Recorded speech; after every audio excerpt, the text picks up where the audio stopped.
Hey church, hope you're well. I'm not sure when you're watching this video, but this week on Thursday, those of us who are reading through the daily readings, we read reading through Gospel of Matthew, and Matthew 12 was the reading for the day. And it starts out with this really simple story of Jesus and disciples. It's a Sabbath day, it's a Saturday for them, and they're on their way from one place to another, and they're walking through these fields, and the disciples get hungry, maybe Jesus too, and so they start to pick the heads off the grain and eat the fruit of the grain there as they're going along. Something which would have been allowed in those days.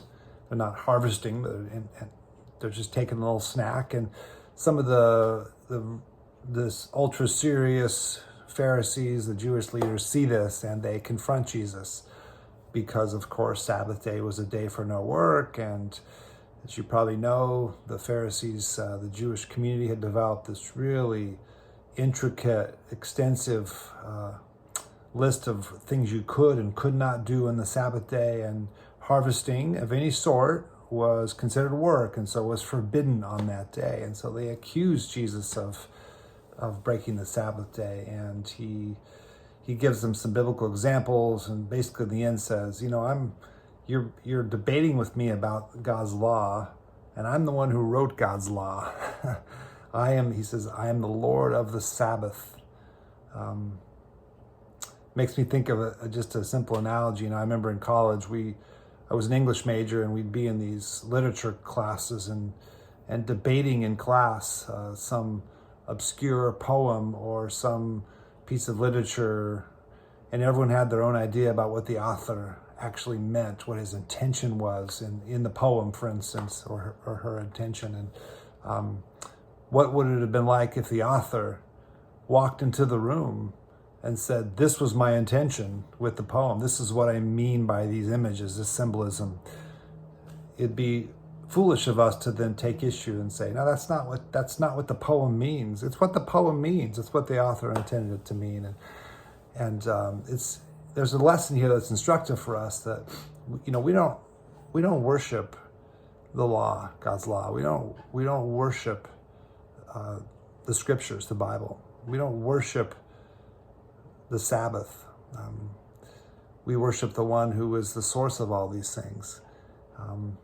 And sometimes in our day too, we can make the same mistake, I think, that the Pharisees are making in that day, and that we look to the Bible particularly as this is what we are, this is what we're worshiping here and interpreting in our interpretation. Yet we really always have to look to Christ first, particularly his life and teachings, and how did he interpret in his life, but also in his teachings, what we read in the scriptures. That's the lens by which we have to always come at this and make sure that we're not imposing our own interpretations. It's so easy to do.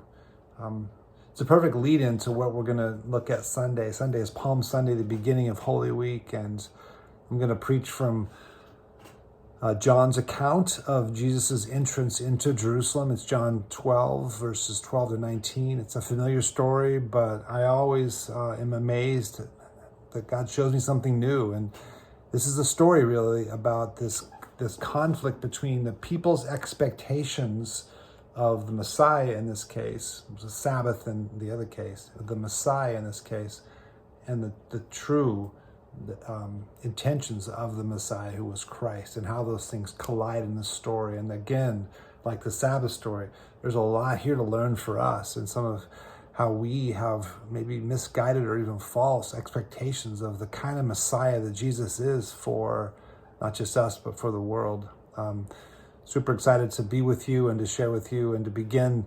We've been in Lent for some time to begin Holy Week, so I hope you'll be here with us Sunday and read the passage beforehand. Come prepared. We will also share in the Lord's Supper together and First Sunday Sabbath together. I know a lot of our women will be up at retreat, and we are thrilled that you get that opportunity. And we're praying for you as you have that time away to be in fellowship and learning, and really being reminded of your belovedness in Christ. So Wherever you are today, may you sense the love of God as your Father, the grace and peace of Christ his Son, and the fellowship, the presence of God through the Spirit with you. Peace.